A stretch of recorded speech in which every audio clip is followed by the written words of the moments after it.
Good morning, good afternoon, good evening. That is Jack. I am Connor. This is the 45 match week 12. We've got a West Midlands derby. We've got a Manchester derby. We've got a London derby and two other matches with teams on maybe going in opposite ends of the spectrum here. First up for us, Wolves and Villa, the West Midlands derby. Wolves coming off a 4-0 loss to Liverpool. Villa coming off of the COVID-19 cancellation of their match last Friday against Newcastle.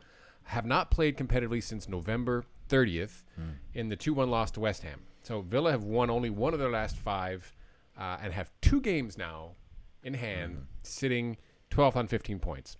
No dates on those matches. They will probably be at the mercy of Man City's European schedule and their cup fixtures, so it's going to likely have them playing a series of matches in rapid succession, which is probably fine because they don't have any European stuff to worry about. Wolves 10th on 17 points, played the full 11 thus far, have not looked super sharp, just two of the wins and one draw in the last five. This has like ugly draw written all over it. Yeah, either that or a one-sided blowout from either side. I really don't know what to expect from Aston Villa because it's been so long since they've had a match. Is it good for them to get a nice breather in this kind of a season? Maybe, but for most clubs, it's a relatively similar pacing of schedule as many other years. So it's tough to say where they're going to be at. No Ross Barkley, who was phenomenal for them when they had him firing when Jack Grealish was creating chances like he usually does. When John McGinn was still being great from the midfield as well. They were really kind of unstoppable for a while, but obviously those two games in hand means they still are in a pretty healthy spot. They're a decent spot. Healthy spot table-wise. And I think Wolves will want to have a bounce back, going back at home after a tough loss to Liverpool. So but they just didn't look in that match at all. They didn't look in that match at all. And that was a case of Liverpool being just a class above. This is, I think, a really competitive match. And as you mentioned at the beginning, there's a lot of great matches this weekend. And it's because this has probably been, I think, the best weekend so far. We had West Ham Leeds today. I think all 10 are just really great matchups where you could kind of say it could go either way. Settle in, or enjoy them all. Or it could be an ugly draw. But this is the kind of match where I think I'm going to get up early for it tomorrow. And that's exciting whenever you're able to get up excited for a Premier League match on an early Saturday. I think it's going to be a fun match, I think. And when I say ugly draw, meaning it's not going to be a 0-0 ugly draw. It's going to be some weird fluky goals, 3-3, some VAR ugliness, all kinds of that kind of stuff. Yes. Next up, the Manchester derby. City looking like City. They've really looked like they've regained their goal-scoring form. United continue to look confused. City sitting 7th, 1 point behind the Manchester rivals, +4 on goal difference by virtue of their 7 goals they've put past the bottom half clubs in the last couple of wins since their loss to Spurs. But we talked about the tactical problems at United and their over-reliance, it seems like, on individual talent, mostly from Bruno Fernandes.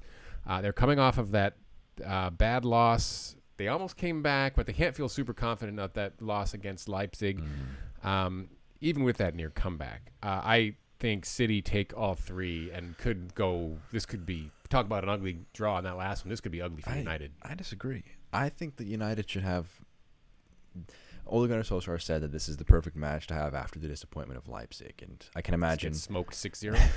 I can imagine he's saying perfect job for me to get out of here, or perfect match to get out of here with.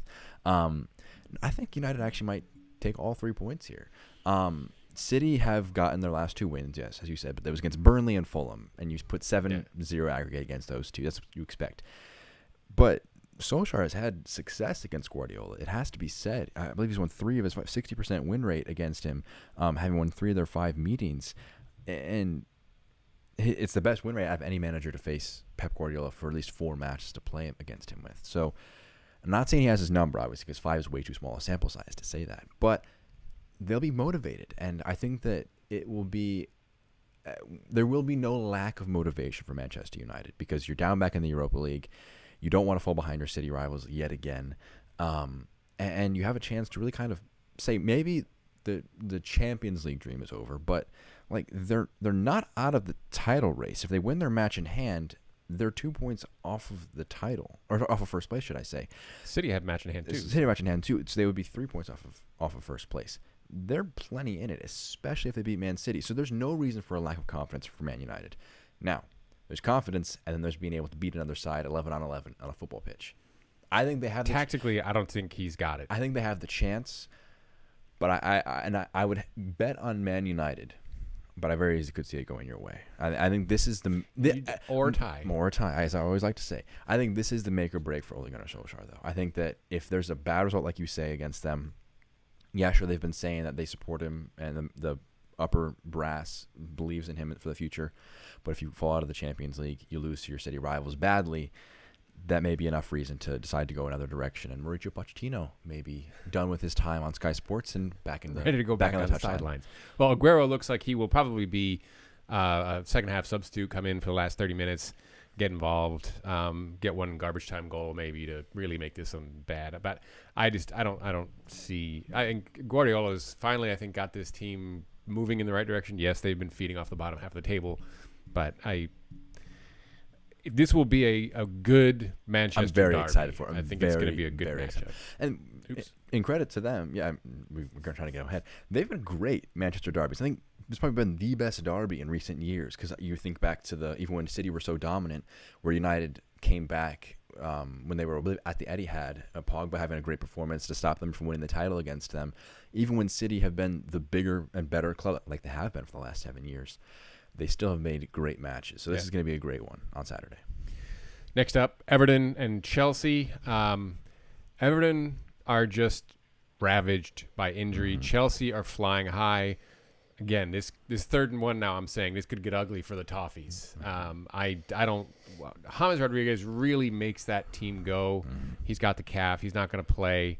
But Chelsea, no Ziyech, no Hudson-Odoi.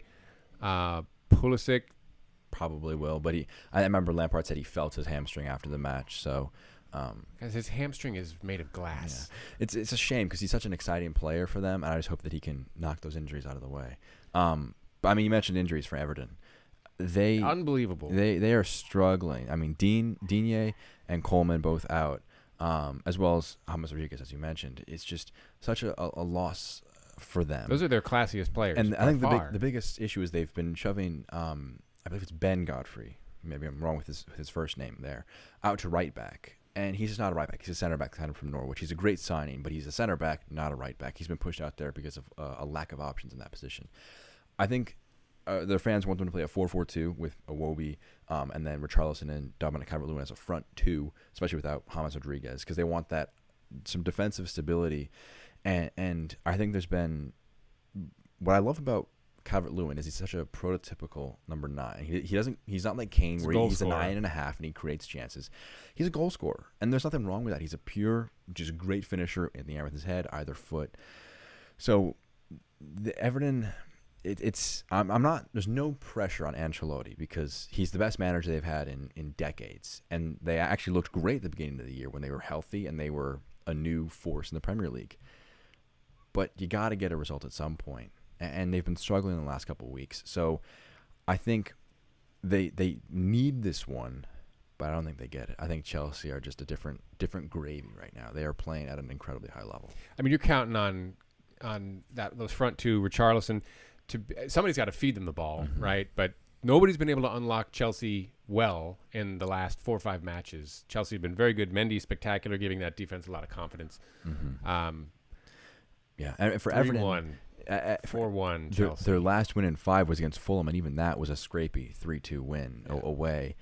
And you drew with Burnley last time out. Burnley have been really poor this season, so there's a lot of reasons why it's not going to go well for Everton.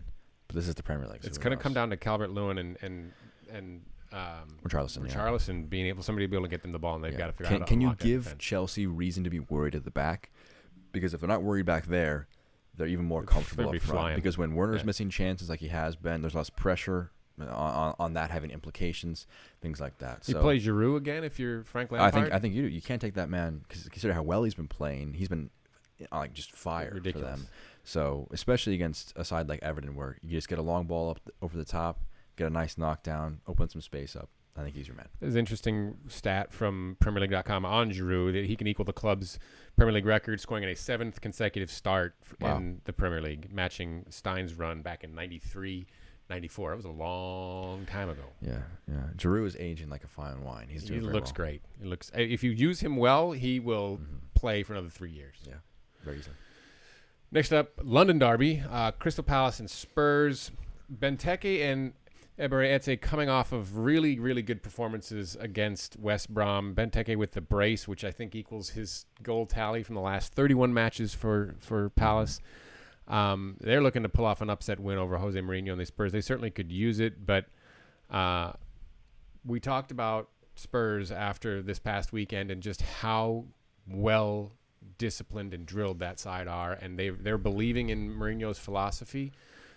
Harry Kane is doing all the work, right? He's up front, he's moving back, he's all over the place, creating, scoring, defending, dragging center backs out of places they don't want to be. Just he's the complete package as a striker. I want to hit on Benteke a bit more as well. I love Benteke. I think he's one of my favorite players for several years, but he's just never been that good. He's always just kind of not been able to finish his chances. And as a striker, if you can't finish your chances, you're not very good at your job. Palace. You end up at Palace. As terrible as that is to say. But I think that they are as exciting a side as they've been in recent years. I always forget which one of us had them getting relegated. But you did. I had I don't know. I think you had them getting relegated. I had the Hammers getting relegated, both of which don't look too great right now, considering that West Ham won today. And Crystal Palace are doing quite well, sitting in the middle of the table. But this is as good a side as they've had in several years. Zaha's playing at a very high level. Benteke gets those 2 goals, confidence boost. Etse is a phenomenal side, and I love his game. So they have a bit of attacking talent. They've been defensively pretty good so far this season. And it's just a case of which Spurs side will show up. And they haven't been creating too many of the XGs where the raw chances. They've been outscoring their opportunities. And they have been outscoring their opportunities. So will they come back down to earth this match? Probably not. I think this is probably still a favorite for them.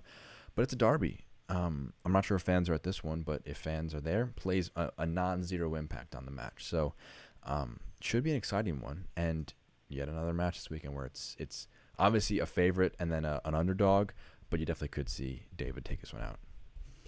Finally, for us this weekend, Arsenal and Burnley, 2 clubs in the bottom half that probably shouldn't be bottom half clubs. We talk about Burnley has their luck kind of run out, but I think Sean Dyche will have Burnley ready to steal the 3 from a struggling Arsenal side. There's a giant hole in that midfield. Burnley, their problem is they're not very fit health-wise, which leaves them. They lack the depth that some of these other Premier League clubs have. But they are 18th, relegation zone, just 6 points. But Arsenal would love a bounce back. They've got successive losses to Wolves and Spurs. Neither of those obviously are anything to be ashamed of, but they just, without Partey guarding that back 4 and kind of spraying the ball out, and David Luiz out, Pepe suspended because of the headbutt, moronic behavior.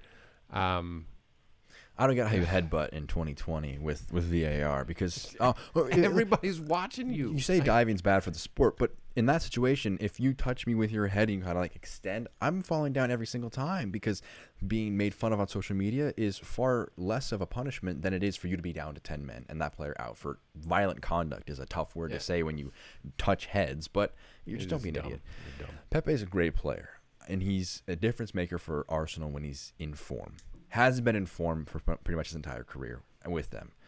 So will they be missing him? I mean, yes and no. They would love his talent, but they've not been. His form has been missing.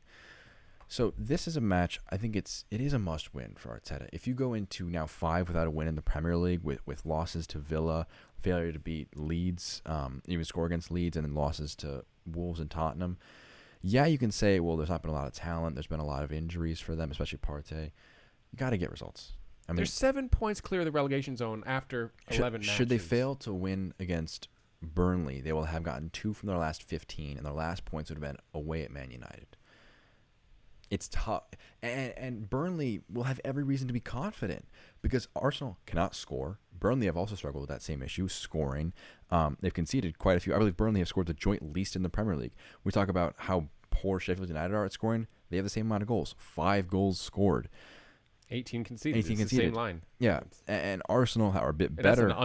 That's unusual for exactly. Sean Dyche side. So a bit less defensive pressure probably on you, so maybe a bit more opportunity to try and score some goals. Spring forward, score some goals. You're a defensive-minded side, but ultimately, in the sport of football, You need to score goals to get points. That's 4 potential ugly ones this weekend Yeah. out of a slate that we really are excited about. But when you sit down and you look at it, And I think there's also a beauty in the ugly ones because it could go either way. And I always say that it could go free for all is an absolute free for all. I waffle and avoid making actual predictions by saying, well, Arsenal could scrape it out, Burnley could scrape it out, maybe they end up tying. I like Burnley for the 3 here. It's. I think Arsenal are too talented not to get a result here. It's harsh on Burnley to just kind of dismiss them because of talent alone, but man, I guess it's gonna be an effort match. Arsenal gotta pull it out from somewhere. And if it's you change things up, play a number 10 who you wouldn't usually play.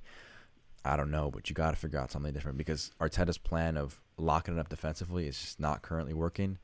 So the definition of insanity is trying something over and over and expecting the same result or expecting different results. We'll see. This is going to be a good weekend of matches for sure. Jack, Conrad, this has been the 45. Please let us know what you think in the comments. Do like and subscribe. Look for us on the Twitter at the 45. Take care now.